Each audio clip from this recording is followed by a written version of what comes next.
Ruth Davidson joins me now from Edinburgh.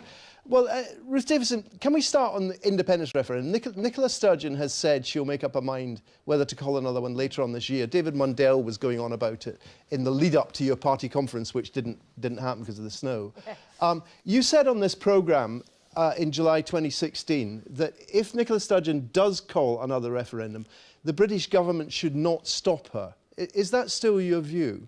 Well, look, Nicola Sturgeon already tried. She tried it in March of last year, and myself, the Prime Minister, the Secretary of State, we were all pretty clear that then wasn't the time for it. And I think you got a pretty strong and resounding response from the Scottish people that took away a third of our MPs at the snap general election that happened just a few weeks later. So there's no groundswell of support for it. There's no particular mandate for it. I don't doubt that Nicola Sturgeon will try for her entire political life to call as many referendums as she thinks she can have until she wins, because she's never found a referendum result that she doesn't like.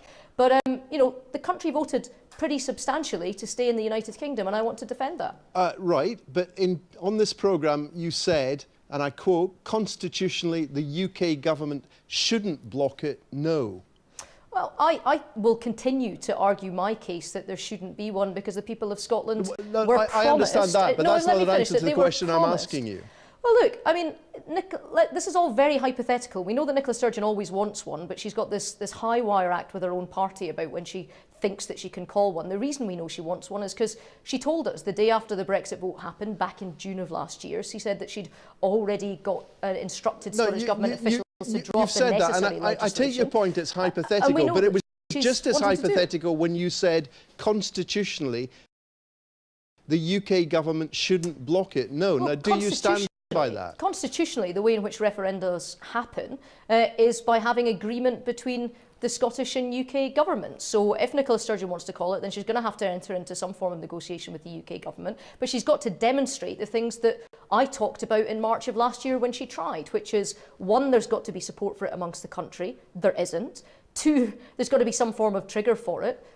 There hasn't been. And three, she's got to explain to the country that she promised that she wouldn't do this for, that it would be for a generation, why she's dragging us all back there again, and people don't want it. And also she's got to prove that she has a mandate for it, which after losing her majority in Holyrood, I don't believe that she does. So the answer to do you stick by the statement constitutionally the UK government shouldn't block it, no, is that constitutionally these things are decided by agreement between the UK and Scottish government. That is the test case that we had in 2014. The UK government has made perfectly clear it will block another referendum. Well, Nicola Sturgeon's got to show that she's got both the mandate and the support for it, and that something's changed, and I don't think she can show any of these things at the moment. You said the other day you would back a legal challenge to the continuity bill that the SNP is proposing. Well, I don't want this to go to court. I actually don't think that we should be where we are right now. I want to see agreement. Actually, I know the PM and the First Minister have both said that too. But I do think there's an issue about the Scottish Government claiming to stand on a high horse of defending devolution, but running roughshod over the position of the presiding officer that something is ultra vires to the Parliament, that it's outside of its competency, and then saying that they've got to force it through as an emergency bill to allow something that's very contentious, it's a very finely balanced point of law, is only going to be given 3 days debate about it for members. So I do think that there's a real issue with the way in which this has been handled this week. You said you would you would welcome a legal challenge. Well, I think that there would have to be one. No, I'm not saying that I would initiate it, but I don't see a way if something is ultra vires to the Parliament and it's pushed through by the government anyway, that it doesn't end up in court. Now, I don't want it to get there. I really don't. I want there to be agreement, and I know from speaking to my colleagues in the Westminster government that they want agreement on clause 11 of the Brexit withdrawal bill too. But I do think that there was a real issue this week of the SNP deciding to introduce something against the wishes of the presiding officer of the Parliament, who'd taken legal advice from the law officers of the Parliament, of the legal advisors of the Parliament, and then saying that not only are we going to do it against their advice, but we're going to ram it through as an emergency bill, so there's only 3 days debate about it. I mean, I do have a real issue with that. This is connected with the first thing we were talking about. There are reports in some of the papers this morning that senior figures in the SNP are worried that Ken Macintosh, the presiding officer, ruling the continuity bill to be ultra vires could set a precedent for any attempt to have another independence referendum.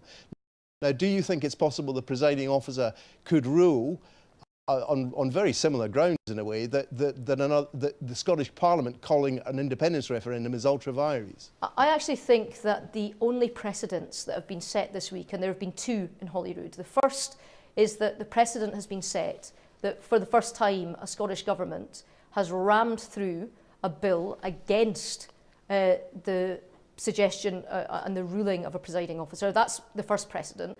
And the second precedent is this is the first time that emergency legislation has been considered without unanimous agreement across the Parliament, and that was rammed through too. So these are the only two precedents that have been set this week in terms of Holyrood. Could that apply to an independence referendum? Well, I think that the presiding officer, every presiding officer that we've had, has always taken the best legal advice that's available to him on each and every bill as they are presented to him or her. Let's not forget Tricia, so him or her. So I do think if you're talking about the specific instance of a independence referendum, we've already got what has been referred to by both sides as the gold standard of how that happens, and that has been through, it was called the Edinburgh Agreement the last time around. You can call it whatever agreement you want, but it's agreement between the Scottish and UK governments, because constitutional issues are reserved. And that's probably one of the reasons why the presiding officer ruled that this withdrawal bill that's being put forward by the SNP is ultra vires. Now, part of your appeal to people in Scotland was that you were a new, fresh, young form of Tory leader who was prepared to stand up for things. I'm still in my 30s, so I'm not that old yet, yeah, Gordon. okay. No, it's not your age. I'm clinging on with my fingertips. It's not your age I was going to question. It was your preparedness to stand up for your own beliefs. You said you were in favour of being in the single market. You said that getting rid of freedom of movement wasn't a priority for you. You seem to have been backtracking ever since. I mean, is there actually anything you disagree with Theresa May about on Brexit?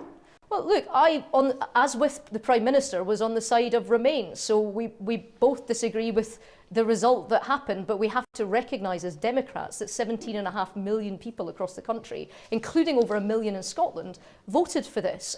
So yeah, there's lots of things about the Brexit process that I don't like, but my view is that it is going to happen. It was voted on across the United Kingdom. If politicians decide that a decision is so big, it has to be taken outside of representative democracy and handed as direct democracy to every single voter in the country, you've got to listen to them. What did you mean when you said after the referendum that Britain should stay in the single market? Well, I was quite clear that, no, I was asked if I supported that. I said quite clearly I do support it and did support it because I had campaigned for Remain. Now, I don't get to have everything I want out of that referendum result because my side of the argument didn't win, and I'm very sad about that. But it's about what can we do on the way out of here to ensure that we have the best opportunity of mitigating risks that Brexit presents to us, and also exploiting any opportunities. Now, one of the things that I've been arguing for very hard, including directly face-to-face with the Prime Minister, is that we have to make sure that we get fishing right. Now, I was very pleased in this speech that she gave on Friday to hear, I think for the first time in one of the big set speeches from the Prime Minister, fishing being mentioned by name about the principles that we would support and what we're taking into the room, because even the most Remainy of Remainers like myself becomes a Brexiteer when it comes to fishing, because the CFP has not served Scotland's fishermen well. And I've got a job and a duty on issues that are of severe importance to particular sectors in Scotland to speak up, and that's exactly what me and my MPs have been doing on this issue. You're not speaking up, for example. I mean, Luke, let me give you... No, you asked me to give you an example where I'd gone into bat against Theresa May. And I'm saying that I sat down in a room, I've talked to her, I've talked to the Secretary of State for DEFRA, I've sat down with the Chancellor to talk about the importance of fishing and how, there is a particular route that we can go down to maximise that. So you asked for an example, and that was one in which I gave you. Here's my ultra-condensed version of Theresa May's speech. These are all direct quotes. We are leaving the single market. We are clear that as we leave the EU, free movement of people will come to an end. And the UK has been clear it's leaving the customs union. Do you agree with all of that? Look, I'm a centre-right politician. I want to see free trade. Now, I would be quite happy if we were looking at other ways of doing it. Of course I would. That's why I voted and campaigned for Remain. But the Prime Minister has said that she wants to have a comprehensive free trade agreement that covers all of that. Well, let's give her the space to negotiate in the room, because that's what this speech on Friday was about. It was about giving the negotiating team in the room the ability to look at these, on the subject of negotiations. You also argued after the referendum that the Scottish Government should have a role in the Brexit negotiations. What happened to that idea? Well, as I understand it, there's been regular meetings of the JMC. The next one's the JMC. No, that's about discussing the devolution of powers. You were arguing that the Scottish Government should have a role in the Brexit negotiations with Europe. Well, there's been regular contact at an official and at ministerial level between the UK and EU governments. But I didn't say, and I was quite clear about this when Nicola Sturgeon said she wanted a seat at the negotiating table, that my worry was that given that she wanted to be in Europe and out of the UK, my worry was what side of the table she wanted to sit on, Gordon. Right, but the bottom line here is that what started off as, look, I'm going to take a different line, I'm pro-European, actually ends up as agreeing pretty much with everything. I take your point about fishing that Theresa May says. I mean, you know, as a football crowd might say to you, you're just Theresa May in disguise.